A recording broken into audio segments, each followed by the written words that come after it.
வைசாக புராணம் 5ஆம் அத்தியாயம். வைசாக தர்மத்தை போற்றுதல். நாரத முனிவரிடம் அம்பரீஷ சக்கரவர்த்தி கேட்கிறார். வைசாக மாதத்தில் செய்ய வேண்டிய மற்றும் செய்யக்கூடாத தர்மத்தை விளக்குமாறு கேட்டுக்கொள்கிறேன் முனிவரே. அப்போது நாரத முனிவர் கூறினார், அம்பரீஷ அரசரே, உங்கள் தர்ம சக்தியால் நான் மிகவும் மகிழ்ச்சி அடைகிறேன். கேளுங்கள். தலையில் எண்ணெய் வைத்து நீராடிவிட்டு பகலில் உறங்காமல் வெண்கல பாத்திரம் பயன்படுத்தி அதில் மண்டியிட்டு வேறொரு பாத்திரத்தில் தோள்பட்டை அது அல்ல வெண்கல பாத்திரத்தில் மண்டியிட்டு அந்த வழக்கத்தை பின்பற்றுபவர்கள் நல்லவர்களாவார்கள். பாத்திரத்திலும் கண்ணாடியிலும் எதுவும் உண்ணாமல் வாழை தாமரை இலை மற்றும் பாக்குமட்டை இலைகளில் உணவருந்தி வைசாக மாதத்தில் வழிபடுபவர்கள் மிகவும் நன்றாக இருப்பார்கள் என்பது நாரத முனிவரின் கருத்தாகும். படுக்கையில் கிடப்பது, வீட்டில் குளிப்பது, தடை செய்யப்பட்ட உணவுகளை உண்பது போன்ற விஷயங்கள் பகலில் நிறுத்தி இரவில் உணவருந்தக்கூடாது. 2 மகள்களை நிறுத்தி 2 வேளைகளில் உணவருந்தாமல் இரவில் உணவருந்தி, அதாவது பகலில் இரவு உணவு உண்ண வேண்டும். வைசாக மாத விரதம் கடைபிடிப்பவர் தாமரை மரத்தை ஏந்தி வைகுந்தத்தை அடைவார். வைகாச மாத விரதம் கடைபிடிப்பவர்கள் ஆற்றில் நடந்து களைப்படைந்தவர்களின் பாதங்களை அலம்பி அந்த நீரை பக்தியுடன் தலையில் புரோக்ஷிக்க வேண்டும். இதுவே சிறந்த வழிபாடாகும்.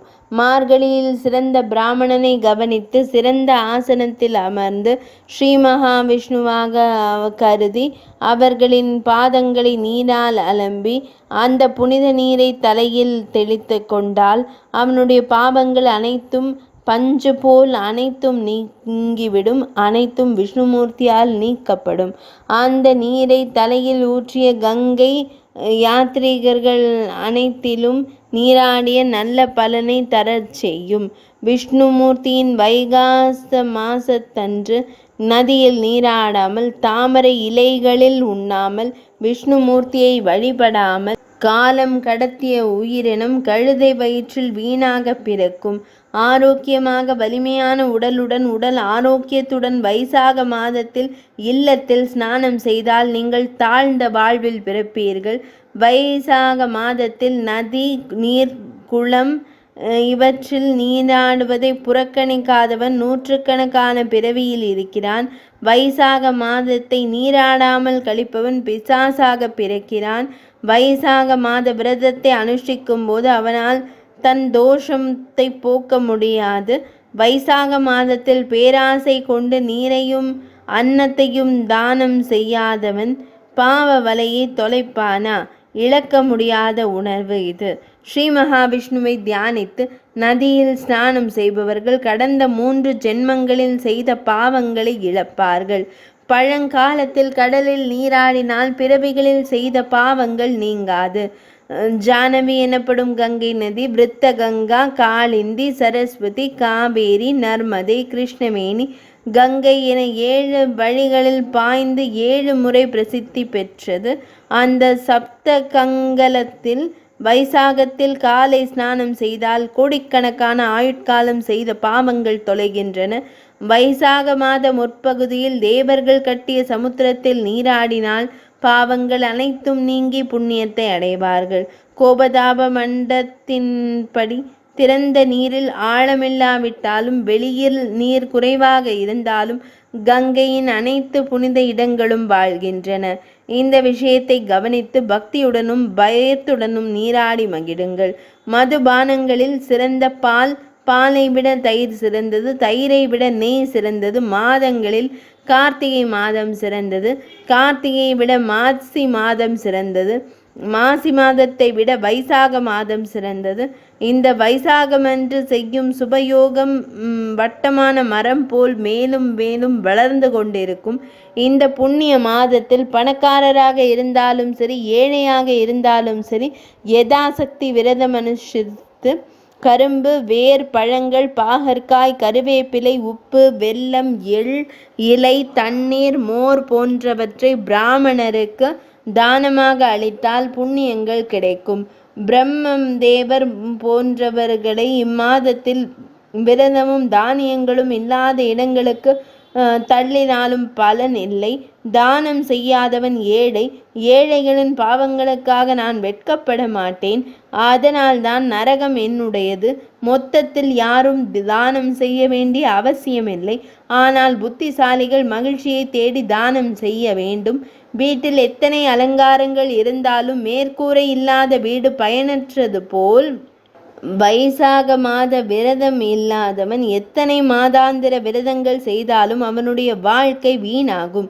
எல்லா பருவங்களையும் விட வைசாக மாத பருவம் மிகவும் சிறந்தது. விரதத்திற்கு ஏற்ற மாதமாகும். வைசாக மாத விரதம் மிகவும் சிறந்தது என்பதை நினைவில் கொள்ளுங்கள். பெண் மிகவும் அழகாக இருந்தாலும், குணங்கள் இருந்தாலும், கணவன் இருந்தாலும், கணவனை விரும்பினாலும், கணவன் பாசம் இருந்தாலும், வைசாக மாத விரதம் அழியாமல் இருந்தால் எத்தனை நன்மைகள் இருந்தாலும் பயனில்லாமல் இருக்க முயற்சி செய்யுங்கள். அதாவது வைசாக மாத விரதம் செய்யாதவர்களுக்கு எல்லா பொருட்களும் இருந்தாலும் எல்லா பொருட்களையும் சுத்த விரயம் என்று எண்ணுகிறார்கள். குணங்கள் இல்லாதது போல் அனைத்தும் வீணாகிவிடும். நற்செயல்கள் செய்யாவிடில் வீண் காய்கறிகள் மற்றும் பருப்பு பயன்படுத்தி எவ்வளவு நன்றாக சமைத்தாலும் உப்பின்றி வீணானாலும் விரதம் செய்தாலும் அவை அனைத்தும் வீணாகும். ஒரு பெண் எவ்வளவு நகைகளை அணிந்திருந்தாலும் அவளுக்கு ஆடை இல்லை என்றால் அவள் அனைவரும் பார்க்க இயலாதவளாக, அழகாக இல்லாதவளாக, எத்தனை நல்ல செயல்கள் அவள் அணிந்திருக்கிறாள் என்பது. வைசாக மாதம் இல்லாதவளால் ஒரு நன்மையும் பெற முடியாது. வைசாக மாதம் இருக்கும் பெண்கள் மிகவும் அழகாக இருப்பார்கள். வைசாக விரதம் இல்லாத பெண்கள் அழகாக இருக்க மாட்டார்கள். ஆனால் ஒவ்வொரு உயிரும் அதை உங்கள் விஷயத்தை கவனித்து வைசாக மாத விரதத்தை பின்பற்ற வேண்டும். சூரியன் மேஷராசியில் இருக்கும் போது வைசாக மாதத்தில் வைசாக விரதம் அனுஷ்டித்து ஸ்ரீ மகாவிஷ்ணுவின் அருளை பெற வேண்டும். இதை செய்யாவிட்டால் நரகம் தவிர்க்க முடியாததாகிவிடும். வைசாகி மாத குளியல் பாவம் அனைத்தையும் நீக்கிவிடும். மற்ற மாதங்களில் செய்யும் யாத்திரை, தபம், யாகம், தானம், ஹோமம் மற்றும் பல புண்ணிய காரியங்கள் வைசாக மாதத்தில் விரதம் அனுஷ்டிப்பவருக்கு பலன் அதிகமாக கிடைக்கும். எஞ்சிய எல்லா மாதங்களிலும் செய்ததை விட வைசாக மாத விரதம் அதிக பலனை தரும். சமய மன்னனாக இருந்தாலும், காமவாதியாக இருந்தாலும், சிற்றின்பம் கொண்டவனாக இருந்தாலும் வைசாக மாத விரதம், வைசாக ஸ்நானம் மட்டுமே சகல பாவங்களையும் அழித்து புண்ணியமாக வைகுந்தத்தை அடைய செய்யும். ஸ்ரீ மகாவிஷ்ணுவே வைசாக மாதத்தின் கடவுளாவார். வைசாக மாத தொடக்கத்தில் ஸ்ரீ மகாவிஷ்ணு ஸ்நானம் செய்து அவரை வழிபட வேண்டும். முதலில் ஸ்நானம் செய்த பின்பங்களால் விஷ்ணுமூர்த்தியை வழிபட வேண்டும். பூஜை செய்து தானம் செய்து நீராடுவதை முடிக்க வேண்டும். ஸ்ரீ மகாவிஷ்ணுவை வைசாக மாதத்தில் மலர்ந்த மலர்களால் முதலில் மடி அல்லது காய் வஸ்திரம் அணிவித்து வழிபட வேண்டும். வைசாக மாத மகிமையை விளக்கும் ஸ்ரீ மகாவிஷ்ணுவின் கதையை கேட்க அல்லது படிக்க வேண்டும். இப்படி செய்தால் பிறவிகளில் செய்த பாவங்கள் அனைத்தும் நீங்கும், மீட்பும் கிடைக்கும். இதை செய்பவர்கள் மண்ணுலகமாக இருந்தாலும் சரி, ஸ்வர்க்கவாசியாக இருந்தாலும் சரி, பாதாள லோகமாக இருந்தாலும் சரி, அவர்களுக்கு சிரமம் இருக்காது. கருக்கலைப்பு அல்லது தாய்ப்பால் கொடுப்பதில்லை. அதாவது அவர்களுக்கு மறுபிறவி இருக்காது. இரட்டிப்பு வழியில் மகிழ்ச்சி உள்ளது. வைசாக மாதத்தில் வெண்கல பாத்திரத்தில் விளையாடுபவர்கள், ஸ்ரீ மகாவிஷ்ணு சத்கதைகளை கேட்காதவர்கள், ஸ்நானம் செய்யாதவர்கள், தானம் செய்யாதவர்கள் நரகம் செல்ல மாட்டார்கள். பிரம்ம ஹத்யாவின் முந்தைய பாவங்களுக்கு பரிகாரம் உண்டு. ஆனால் வைகாச மாத ஸ்நானம் செய்யாதவர்களுக்கு பரிகாரம் இல்லை. அவர்கள் புண்ணியம் அடைய மாட்டார்கள். விஷ்ணுமூர்த்தி சுதந்திரமானவர் மற்றும் அவரது உடல் அவரது கட்டுப்பாட்டில் உள்ளது.